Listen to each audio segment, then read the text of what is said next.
여러분 안녕하십니까? 오늘은 심재철 전 국회 부의장의 인터뷰에 대한 소식을 전해드리겠습니다. 43년 전 서울대 총학생회장 심재철에게 서울이 봄은 여전히 미완의 대서사시였을까? 아니면 지금도 후회 없는 신의 한 수라며 시간을 되돌려도 같은 판단을 내렸을까? 아직 5.18 정신이란 걸 잊고 싶다는 그에게 이른바 서울역 회군은 어떤 기억으로 남아있을지 단도직입적으로 물었다. 회군이 아닙니다. 국민의힘 심재철 전 국회 부의장은 첫 질문부터 콕 집어 정정을 요구했다. 먼저 개념을 정립하고 인터뷰에 운을 떼고 싶은 듯했다. 1980년 광주에서 5.18이 있기 직전인 5월 15일에 서울역 상황을 질문하려다 멈칫했다. 그는 아직도 서울역 회군으로 말하곤 하는데 우리에겐 그런 계획조차 없었다고 선을 그었다. 심재철 전 부의장은 최근 본지와 가진 인터뷰에서 당시 우리에겐 청와대 진격이라는 목표가 없었다고 분명하게 짚고 넘어갔다. 곧이어 어떤 목표를 정해 가다가 방향을 튼 것이 아니었기 때문이라고 이유를 제시했다. 향후 무엇을 하겠다는 계획 실행에 앞서 정세 판단이 급선무였다는 게 요지였다. 그는 신군부를 뒤집어 엎자는 이야기가 실질적으로 나왔을 수는 있지만 전혀 그럴 만한 여건이 안 됐다며 학생 대다수도 뒤집어 엎자는 혁명 쪽은 아니었다고 회고했다. 그러면서 서울 위봄과 민주화가 좌절되면 안 된다. 계속 꽃을 피워 잘못은 고쳐야 한다는 생각이었다고 강조했다.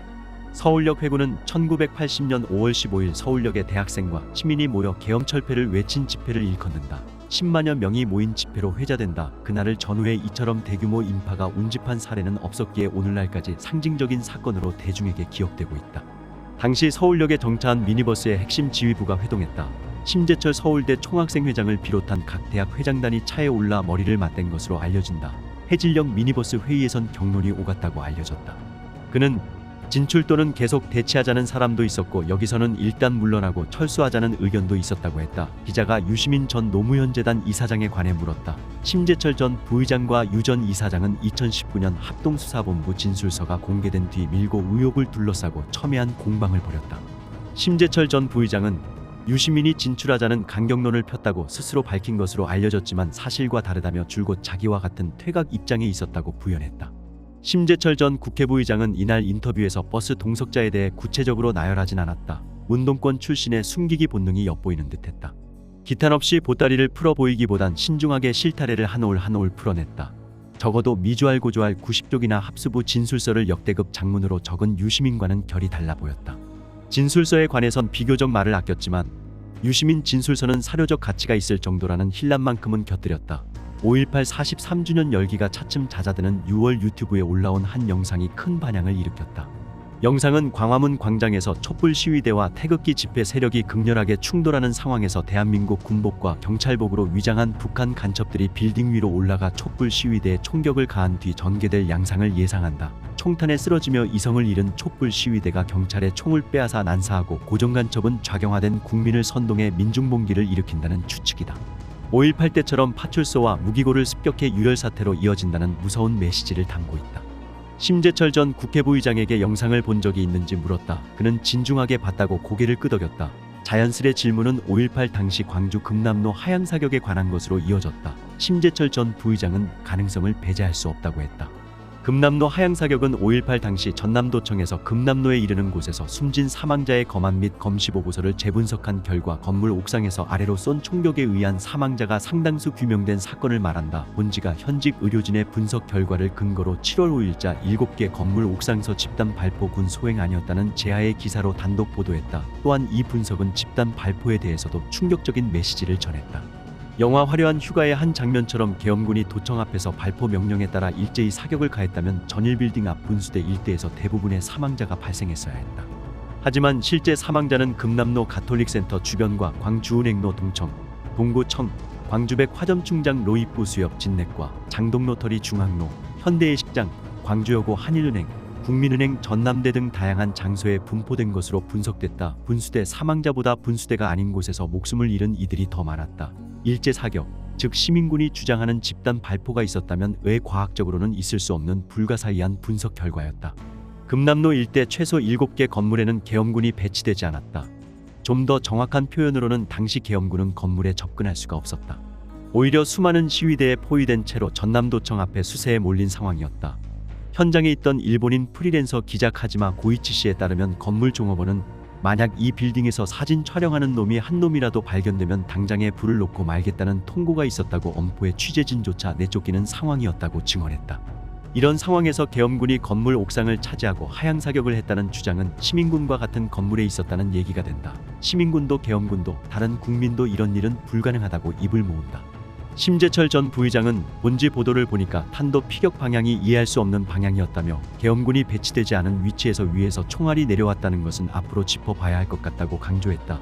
이어 내년 총선에 당선되면 그 진상을 규명하는 일에 힘을 쓰고 싶다고 밝혔다. 영상에서 인용된 전직 미국 장관들의 발언 맥락은 다소 와전된 측면이 있다. 영상은 5월에 한국을 찾은 마이크 폼페이오 전 미국 국무장관이 조선일보와의 인터뷰에서 다음은 한국이 될 수 있다며 한반도에서의 전쟁을 경계할 것을 주문했다고 언급했다. 그러나 폼페이오 전 장관의 발언은 우크라이나 전쟁에 한국이 더 참여해야 하는지 진행자의 질문에 답하는 과정에서 나온 것이다. 우크라이나 전쟁에 이은 전장터로 한국을 꼽았다고 단언하기엔 무리가 있다. 그는 한국뿐 아니라 미국도 캐나다도 어떤 다른 나라도 될 수 있고 어떤 권위주의 독재자가 주권 국가를 무력으로 침략하고 점령하려 결심할 수도 있다고 진단했다. 또한 영상에서 인용한 캐스퍼 와인버거 전 미국 국방부 장관의 발언도 불분명했다. 영상은 와인버거 전 장관이 져서 다음 전쟁에서 만약 대한민국이 멸망한다면 간첩과 주사파의 공작에 의한 내전민 중봉기 폭동에 의해서일 것이라고 내다봤다고 전했다. 이와 관련해 1996년 11월 12일자 동아일보는 레이건 행정부에서 국방장관을 지냈던 와인버거가 저서에서 1998년 북한의 기습적인 남침으로 한반도에 핵전쟁이 일어난다는 가상 시나리오를 내놨다고 보도한 바 있다. 주사파에 관한 언급은 확인되지 않았다.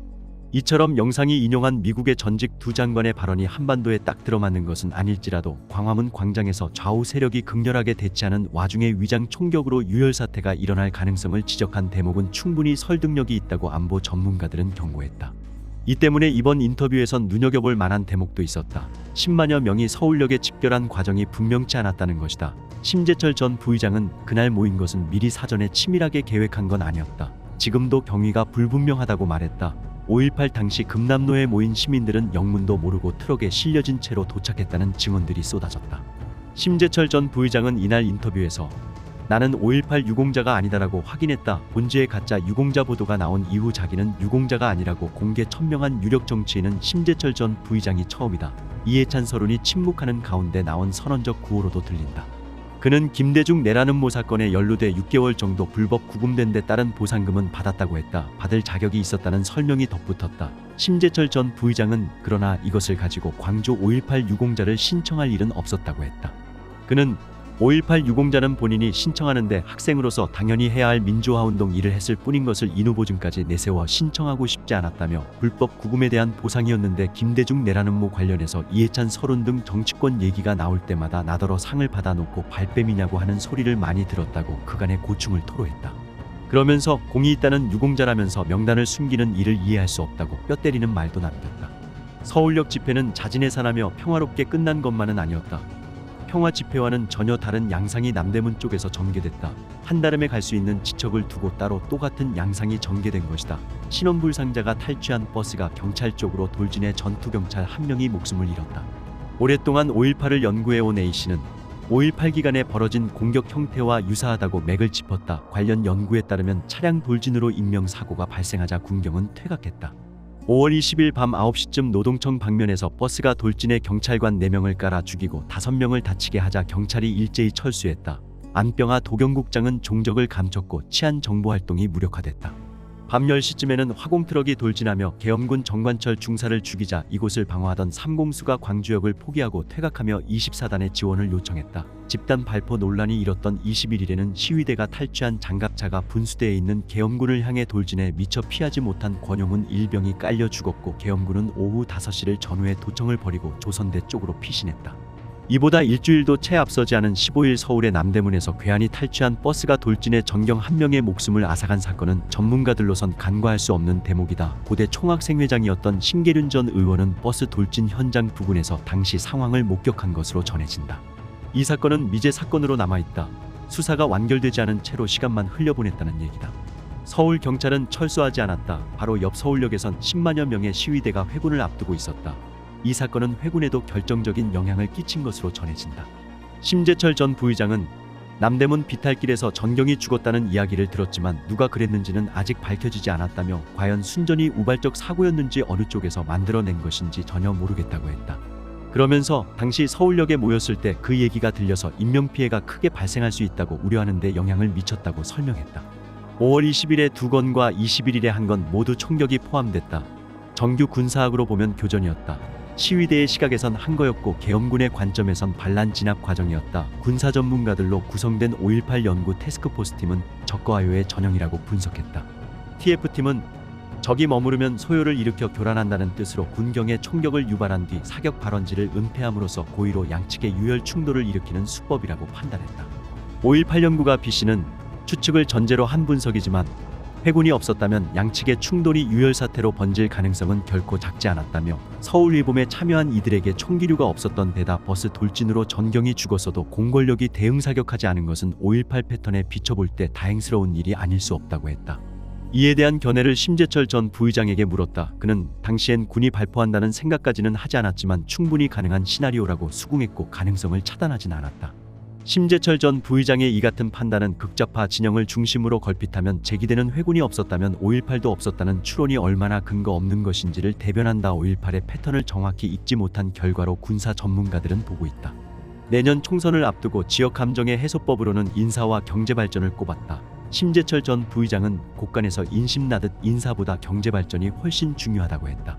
그러면서 일본을 활용하는 데 있어서 목포보다는 부산이 항구로서 입지가 훨씬 유리했기 때문에 경부 측의 경공업과 중공업이 먼저 발달했고 그 다음에 호남이 발달했다며 호남이 낙후된 것은 해양으로 뻗어나가는데 목포가 지리적으로 불리한 여건이었기 때문으로 본다고 했다. 그는 경부 축을 먼저 하고 호남이 뒤따르는 국가의 우선순위가 될 수밖에 없었겠다고 생각했기에 지역 감정 때문이라고는 생각하지 않았다고 말했다. 그는 내년 4월에 다시 한번 국회에 진출할 생각이고 당선되면 여당의 다선 의원으로서 예전보다 무게가 실릴 수 있다며 고칠 수 있는 것은 고치고 싶다. 숫자 때문에 윤석열 정부가 법 개정을 전혀 하지 못하는 것, 이를테면 검수완박같이 문재인 정부 시절 망쳐놓은 잘못된 법들을 원위치시키고 제대로 해내고 싶다고 바람을 밝혔다. 지역 감정 아니라도 균형 발전은 해야 합니다. 정성산TV 좋아요, 구독, 알림은 큰 힘이 됩니다. 후원해주시는 모든 분들께 가열차게 멸공.